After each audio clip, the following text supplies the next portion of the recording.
Everyone, कैसे हैं आप लोग। आई होप अच्छे ही हैं और अच्छे ही रहें। आज की हमारी फ़र्स्ट क्लास है। आपने कहीं कहीं से अगर नोटिफिकेशन या फिर पोस्ट वगैरह देखे होंगे तो आपको पता होगा कि 25 दिसंबर से हम अपनी क्लासेस स्टार्ट करेंगे मेहंदी की। तो आज हमारी फ़र्स्ट क्लास है और ये आज हम लोग कुछ बेसिक फैक्ट बताएंगे, कहते हैं ना सिद्धांत मेहंदी लगाते समय। और ये ऐसा नहीं कि सिर्फ बिगनर्स के लिए, ये जो प्रो हो गए हैं उनसे भी कभी कभी मिस्टेक होती है, उनके लिए भी वीडियो इसमें कुछ देखने लायक है, ज़्यादा नहीं थोड़ा मोड़ा जानने लायक है। तो सबसे पहले हम जब भी मेहंदी को कट करते हैं आगे से तो बहुत ध्यान दें कि जिस भी हम सीज़र से कट कर रहे हैं वो बहुत शार्प हो। क्यों होता क्या है कि कभी कभार डबल, क्योंकि वो मल्टीपल लेयर करके बनती है मेहंदी की कीप, मल्टीपल प्लास्टिक को फोल्ड करके। अगर वो हम लोग तिरछी या फिर होता है ना ज़्यादा शार्प ना हो सीज़र, उससे कट कर देंगे तो दो तीन लाइंस निकलने लगती है, जिससे हमारी मेहंदी की डिज़ाइन में फिनिशिंग नहीं आ पाती है। तो हमें हमेशा बहुत शार्प जो भी सीज़र वगैरह होगी उससे कट करना है मेहंदी के टिप को। सेकंड आती है मेहंदी की कंसिस्टेंसी की बात। तो इसके लिए मैं आपसे ये कहना चाहूँगी कि जो मार्केट में जितनी भी कोन्स आती है उनका देखिए पैकेजिंग का टाइम अलग अलग होता है। कभी तो बहुत आपको लूज़ मिलेगी मेहंदी और कभी आपको बहुत टाइट मिलेगी। तो लूज़ में जनरली जो बिगनर्स होते हैं उनके साथ कोई प्रॉब्लम वाली बात नहीं है, लेकिन जब मेहंदी कुछ दिन के बाद रहने के बाद ऐसे टाइट हो जाती है तो बिगनर्स को बहुत प्रॉब्लम होती है, उनके अंगूठे में काफ़ी पेन होने लगता है। और फिर एक होता है ना कि किसी भी चीज़ से ऐसे थोड़ा सा भी डिसइंटरेस्ट क्यों होना इन सब छोटी छोटी चीज़ों की वजह से। तो थोड़ी सी मेहनत करके आप उस मेहंदी को ढीली करिए और फिर ही लगाइए, क्योंकि वैसे भी ज़्यादा टाइट मेहंदी रहेगी तो बहुत जो एक होता है ना कंसिस्टेंसी के साथ आप बहुत ज़्यादा अच्छे से मेहंदी नहीं लगा पाएंगे। एक होता है फ्लुएंसी के साथ। और अगर आपके हिसाब से मेहंदी घुली हुई रहेगी तो देखिए आप हर तरह की लाइन डाल सकते हैं, पतली लाइन डाल सकते हैं, मोटी लाइन डाल सकते हैं और डिफरेंट तरह की शेप बना सकते हैं। लेकिन अगर वहीं बहुत ज़्यादा हार्ड मेहंदी रहेगी तो आपकी जितनी भी डिज़ाइन है वो एकदम क्लियर नहीं बन पाएंगी, फिनिशिंग बिल्कुल नहीं आ पाएगी।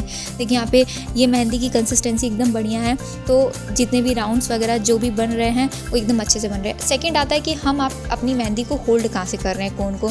देखिए दो तरह से लोग होल्ड कर सकते हैं। एक जो मैंने बहुत सारे लोगों को देखा वो टॉप पे से होल्ड करते हैं। टॉप पे से होल्ड करने में कोई बुराई नहीं है। देखो अपनी कंफर्ट के हिसाब से हम किधर से भी होल्ड कर सकते हैं, लेकिन अपने को सबसे ज़्यादा ध्यान रखना है कि जब भी हम लोगों को बहुत महीन डिज़ाइन बनानी होगी, बहुत ज़्यादा आज जैसे मान लीजिए आप फिगर्स वगैरह बना रहे हैं, आँख वगैरह बना रहे हैं, मोर बना रहे हैं, तो इन सब में ऊपर से जब आप होल्ड करके बनाएंगे तो हल्की सी भी डिस्टर्बेंस, मान लीजिए किसी क्लाइंट का हाथ ही हिल रहा है या फिर कुछ भी प्रॉब्लम हो रही है, तो आपका कंट्रोल जो होता है वो थोड़ा कम हो जाता है। तो मैं तो यही कहूँगी कि आप कोशिश कीजिए नीचे से पकड़ के आप मेहंदी लगाइए, क्योंकि और ऐसा नहीं कि ये इम्पॉसिबल चीज़ है। मैं खुद ऊपर टॉप पे से पकड़ के मेहंदी लगाती थी, लेकिन जब मैं फिगर्स वगैरह बनाना जब मैंने स्टार्ट किया तो हमने रियलाइज़ किया कि हमसे उतनी क्लियरिटी नहीं आ पा रही। क्यों नहीं आ पा रही है? तो रीज़न यही था कि हम लोग बहुत ज़्यादा उसको होल्ड नहीं कर पा रहे अच्छे से। एक होता है ना कंसिस्टेंट तरीके से होल्ड नहीं कर पा रहे। तो इसके लिए बहुत ज़रूरी है कि आप कहाँ से मेहंदी को होल्ड करें, इस चीज़ का ध्यान रखें। अब नेक्स्ट अपन ये देखेंगे कि हम जब भी मेहंदी की कोन होल्ड करते हैं तो कैसे करते हैं। देखिए ये छोटी सी मिस्टेक है, नहीं तो मेहंदी लगाना कोई ऐसे बड़ी तोप वाला काम नहीं है। आप जैसे पेंसिल पकड़ते एक छोटे बच्चे को समझ लीजिए आप लिखना सिखा रहे हैं, तो वही उतने के बराबर है। तो जब भी आप मेहंदी होल्ड करते हैं मेहंदी की कोन, तो आपको एक चीज़ का ध्यान रखना है कि आपकी जो कोन है वो टिल्ट ना हो। इससे क्या होगा, बड़ी डिज़ाइन बनाने में कोई प्रॉब्लम नहीं होगी। जब आप डिज़ाइन बना के उसके अंदर की फिलिंग करेंगे तब आपकी डिज़ाइन पूरी मेस्ड हो जाएगी। तो याद रखिए कि जो मेहंदी की कोन है आपकी, वो टिल्ट नहीं होनी चाहिए बहुत ज़्यादा, वो स्ट्रेट होनी चाहिए, जिससे कि आपकी मेहंदी की डिज़ाइन यहाँ मैं आपको बना के भी दिखाई, जैसे जो टिल्ट है थोड़ी मेस्ड अप हो जा रही है, जो किनारियाँ हैं आपकी डिज़ाइन की उनसे जाके सट रही है। लेकिन अगर आप वहीं थोड़ा सा स्ट्रेट, थोड़ा सा खड़ा करके मेहंदी की कोन पकड़ेंगे तो आपकी जो डिज़ाइन है उसमें बहुत ज़्यादा फिनिशिंग आ पाएगी। ये जो छोटी सी चीज़ें ना, इन सब चीज़ों का ध्यान रखें तो हमारी मेहंदी में बहुत ज़्यादा फिनिशिंग आ सकती है। नहीं तो मैंने पहले भी बताया, मेहंदी लगाना कोई बहुत मुश्किल काम नहीं है।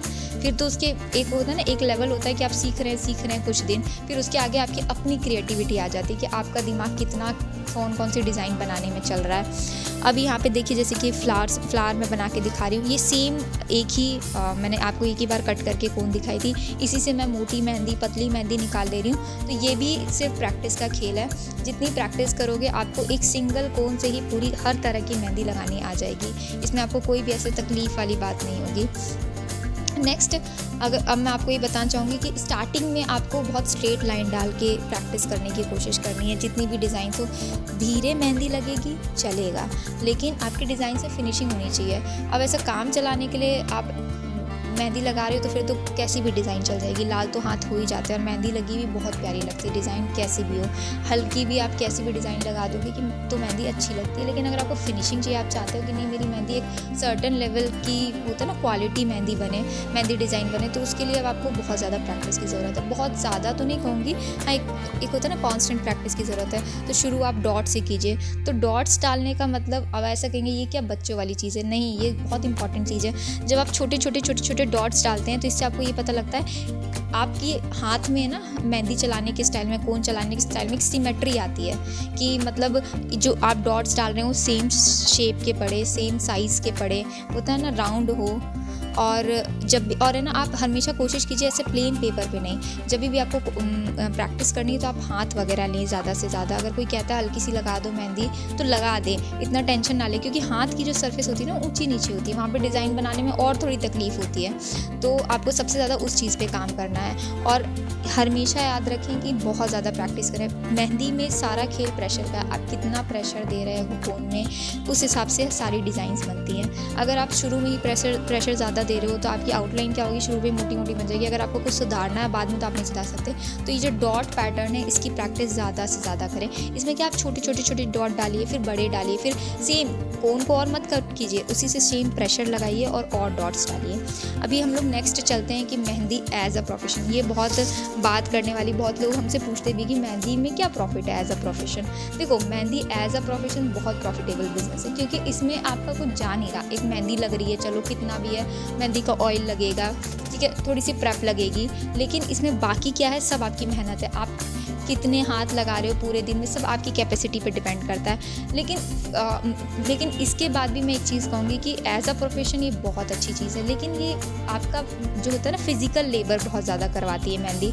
तो आपको एक चीज़ का बहुत ज़्यादा ध्यान रखना है कि अगर आपको लगता है कि नहीं आप पढ़ाई में बहुत अच्छे हो, अगर आपको लगता है कि नहीं आप और किसी फील्ड में बहुत अच्छा कर सकते हो, तो साइड में एज अ हॉबी आप मेहंदी लेके चलो।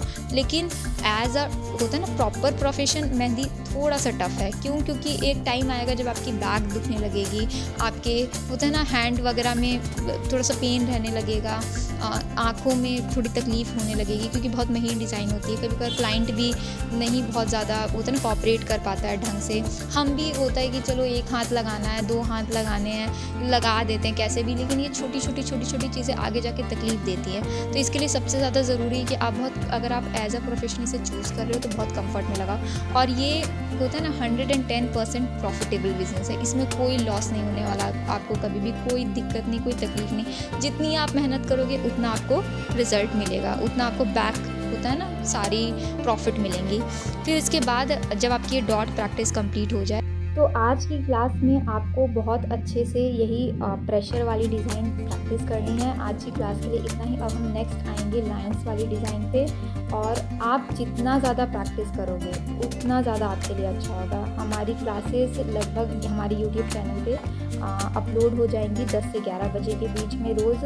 और बस मैं यही कहूँगी कि हम 10 मिनट, 5 मिनट, 8 मिनट की क्लासेस देके आपको एक होता है ना स्ट्रक्चर बता सकते हैं कि हाँ प्रैक्टिस ऐसे करनी आपको है। अगर आपको इस चीज़ में इंटरेस्ट है तो आप आगे जाओ, तो ऐसे कोई दिक्कत वाली बात नहीं है। मेहंदी कैसी भी डिज़ाइन से अच्छी ही लगती है। आज की वीडियो के लिए इतना ही, मिलते हैं कल की वीडियो में, बाय।